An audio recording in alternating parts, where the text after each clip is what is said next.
All right, welcome back to the Coin Curiosity channel. I am Redacted 9line. Thank you for stopping by. We are going to be looking at some 5-cent pieces. Believe these are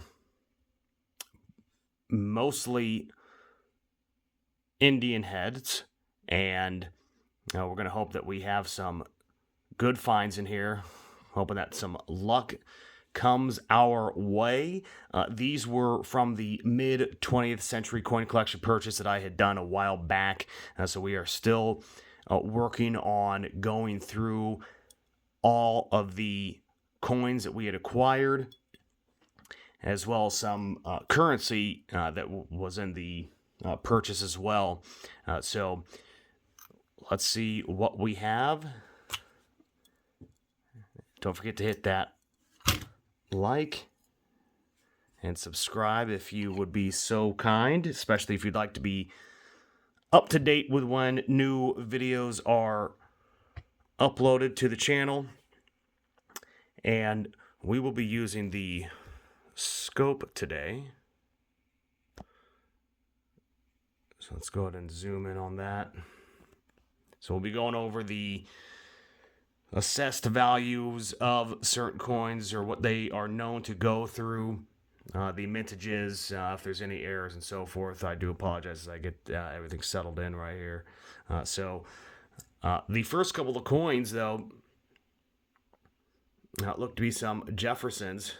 So we'll get this overview. So this is a 1939, and let's see if we have a mint mark, which will be to the right of Monticello, which we do not see. So this under. What we are looking for in the 1939 is there was a doubled die reverse. So on the back side of the coin, which we're doing a quick overview of the front, the obverse, if you will. We'll go ahead and flip it. So on the back of the coin, where you will predominantly see the doubling is in the word 5 cents. And I do not see any doubling there. And we could tell that the steps are completely eroded. Again, this was the 5 cents where you're looking for the doubling. But overall, this coin, still, has some good luster to it. Now, maybe it's because it's been rubbed many times between the fingers and in pockets, but you could still tell exactly what it is.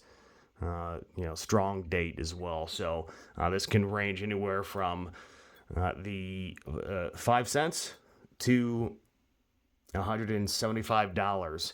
The key years that you're looking for from the Jefferson nickels from the 1938 to 2003, as you are would like to get to the 1942 to 1945, as those contained 0.05 ounces of silver. So not a bad coin there. Let's see our second coin that we have. So we have another 1939 Jefferson nickel. No mint mark, but let's go ahead and put it under. So we're going to start with the front of the coin. Looks about just as good of condition as the one we just looked at.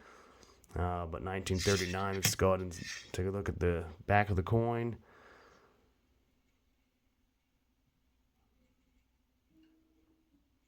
So again, we've got the steps that are obliterated, which you'd like to see if you're trying to get full steps, or 5 steps or 6 steps, I should say, but those are gone. And then again, looking for the doubling in 5 cents, which is not present. At least it's not present underneath the scope. If it is there, As I've said before, when you have to use significant magnification, which, I do have a jeweler's loupe here, but when you have to get into significant magnification, it's hard to put a premium value on it to find that variety. But anywho, so there was a second 1939. All right, next we have a 1968 Denver. So let's go ahead and put this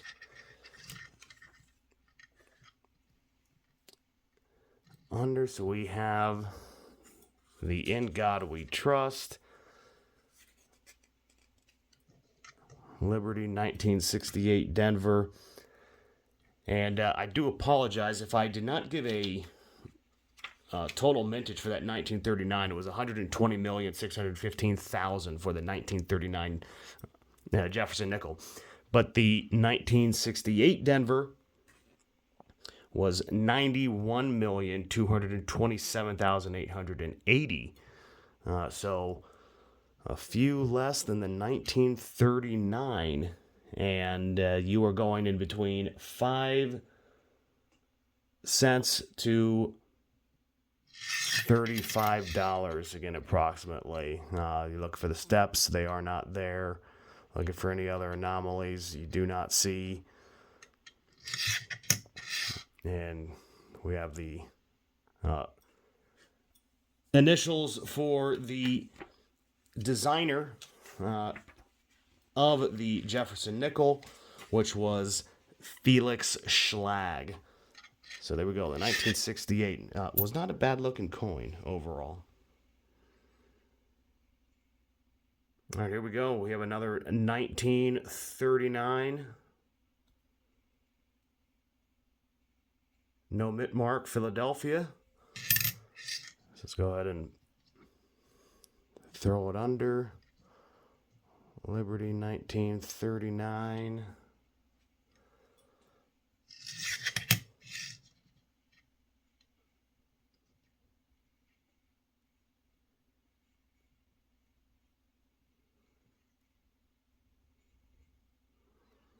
And that eye does look a little bit funny over here.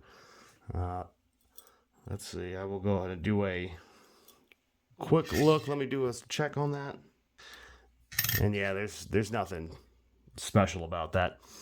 So believe that to be just a standard 1939.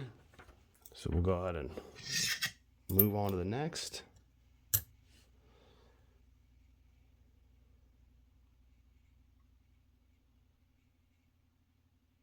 So we have a 1943. And we have a Philadelphia. So 1943. Again, these do contain silver. So these are the wartime nickels, if you will. So you always want to keep these ones around.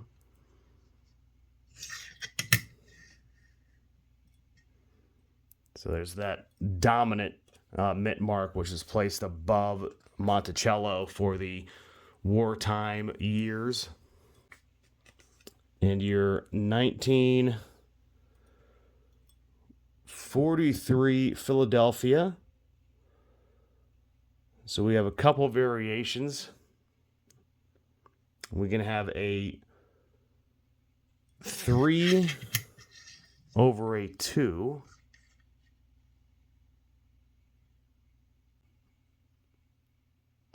And it's possible that there's something there. Let's take a look. Let's pull this off. I do apologize. Well, I don't believe anything is there. If there is, that is a very, very weak. So I'm going to call that no. But then you can also have a doubled die. So you're looking for the obverse. You're looking at the word Liberty. And in the 43. But this does not appear to have any doubling. 271 million minted. And you're going anywhere between, again, 5 cents to $75. But as previously mentioned in a past video, that you at least want to try to calculate what the silver value is, because that should be the bare minimum that you're looking for. But that's a good find to have.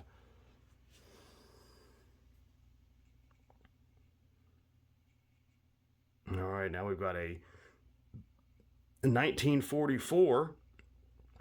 So again, without even looking, we know this is a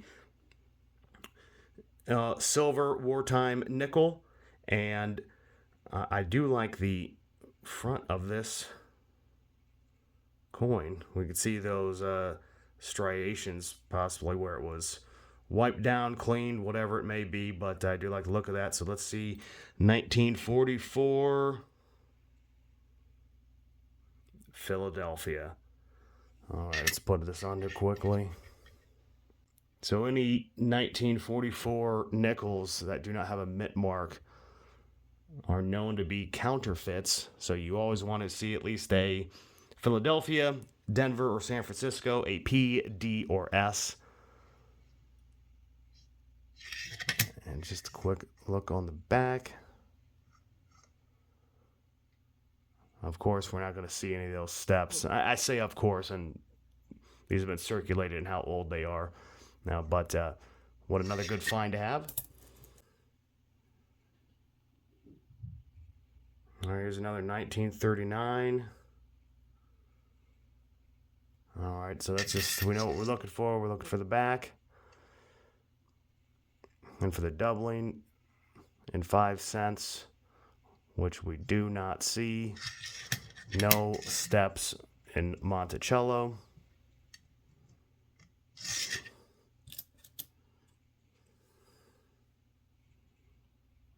Here's another 1939.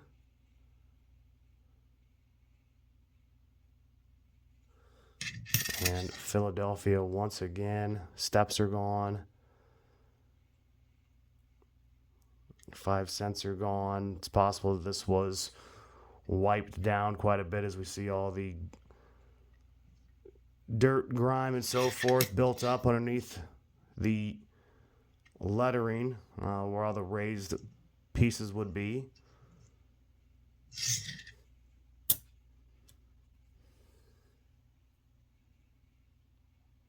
$1939. Bunch of 1939s in here. Was not expecting to see this many.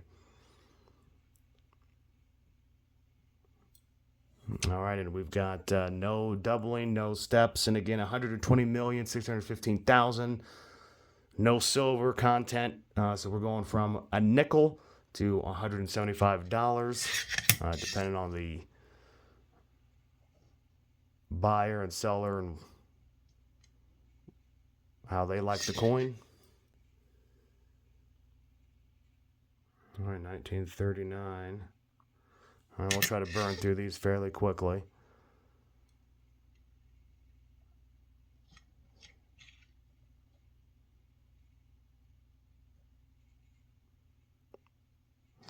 Appears to be normal. This is another 1939.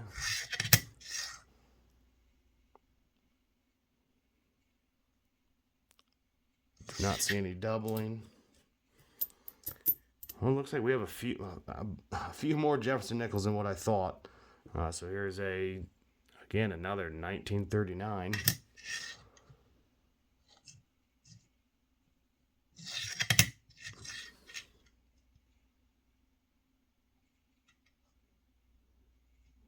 Does not appear to be any doubling.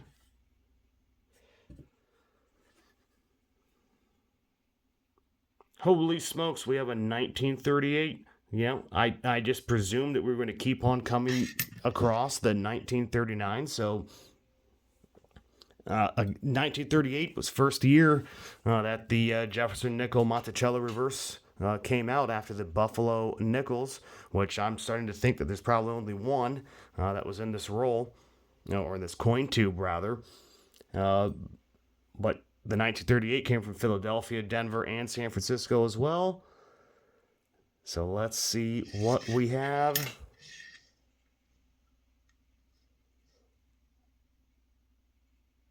No mint mark.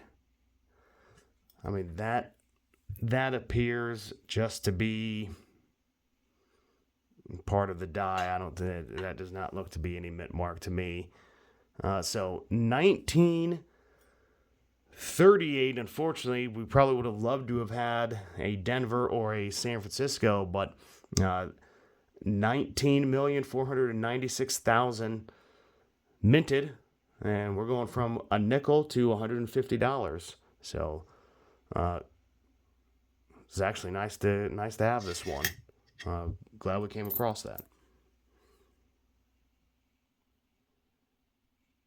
Oh, beautiful. Just the nice dirt and patina on this. 1943. We know we have silver. Ooh, this is gonna be a hard one to tell. Let's see what we got.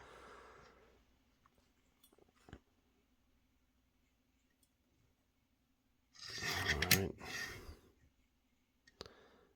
And this is why having a scope is real handy, because as we could see, that P very easily. I probably could have used better lighting when I was holding it, right about here. But we can see that P for Philadelphia. And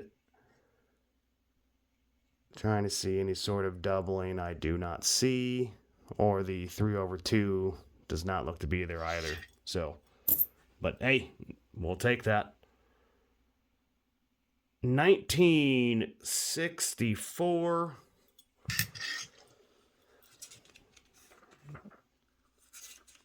So we are past the wartime years, and the 1964 had quite a few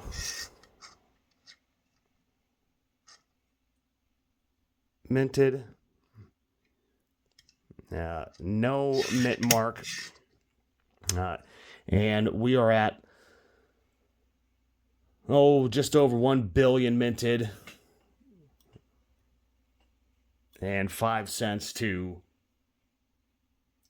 $1,000 is the assessed value of the coin. So, all right, next we have, that is a San Francisco. We have a 1970 San Francisco nickel, 238,832,004 minted. They did make proofs as well, but with this condition of this, it's going to be hard to even tell if it was a proof or not. So we're going to go between a nickel and $1,500, no silver content. Steps are gone. Back of that coin looks good, though. Oh, sorry about that, everybody. There was nice luster on the back compared to the front. All right. Look at that, 1955. 1955 is going to bring us, and we need to get back to that mint mark quickly. So 1955 Denver. There can be a D over an S, but I do not believe that there is one there at all. So 1955 Denver was 74,464,100, a nickel to $6,000.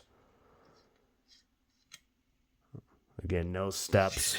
Those steps are gone, but we will gladly take that nickel. All right, we just have 5 more to go, ladies and gentlemen. 5 more to go. 1957. And let's check our mint mark.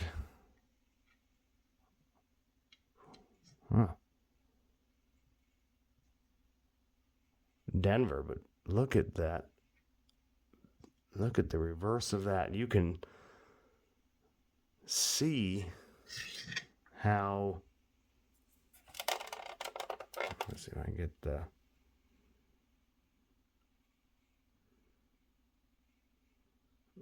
how it is just deteriorated away. Your nickel coating is just dissolving, and you are being left with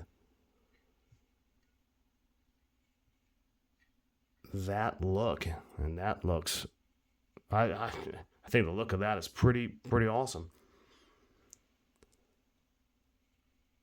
I mean, it's not going to bring much from a value perspective, but man, you're going to be hard pressed to get me to want to get rid of this one. So 1957 Denver. And again, I'm not sure if I indicated it, but 136,828,900, 5 cents to $500. Beautiful looking coin. Here's another 1939. We'll look for the doubling. Do not see doubling.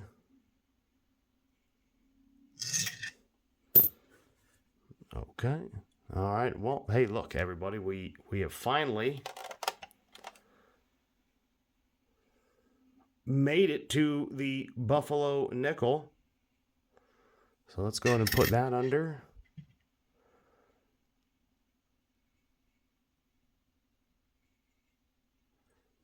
So we have 28. Let me get to, so we had 1913 to 1938 were your Buffalo nickels or Indian head nickels. Copper and nickel, minted in Philadelphia, Denver, and San Francisco. And your mint mark is on the reverse. But let's go ahead and see. So 1928.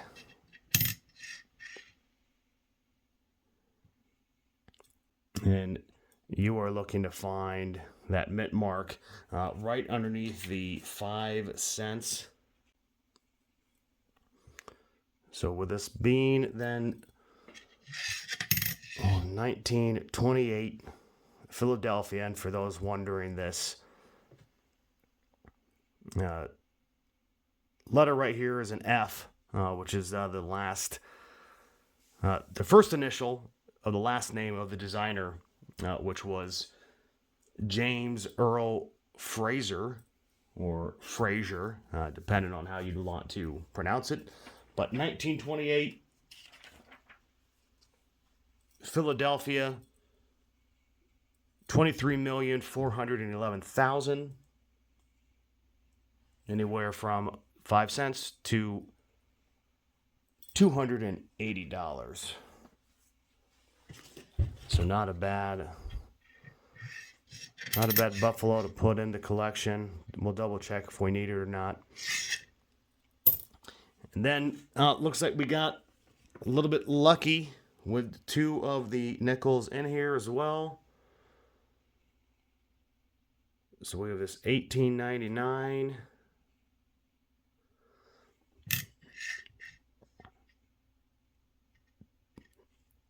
You can just barely see the R there. Depending on probably how we turn it, we could probably see some more letters, but these were from 1883 until 1913. Pretty much all made in Philadelphia. No silver, but this can have a repunched date. Further check on that, but I do apologize. I just kind of held it there. So I was looking at some of the details. But this can go for, again, your 5 cents, if you will, to $500, and there were 26 million and 27,000 made. 26 million, 26,000.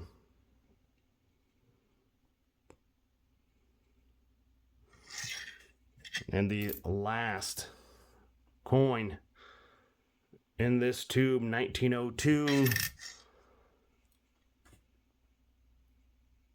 So we had 31,480,579 minted.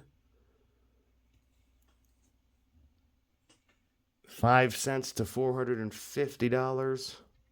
Still see a little bit of the R and the T, maybe a little piece of the Y.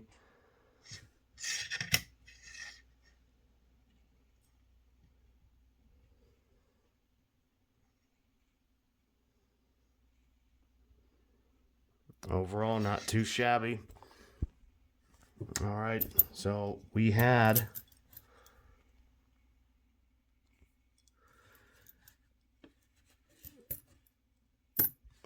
let's see.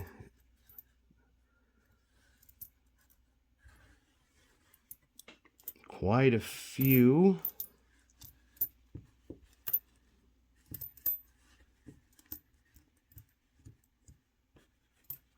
And two of the, and I'm not even on camera anymore. I do apologize. We bring these back up for everybody.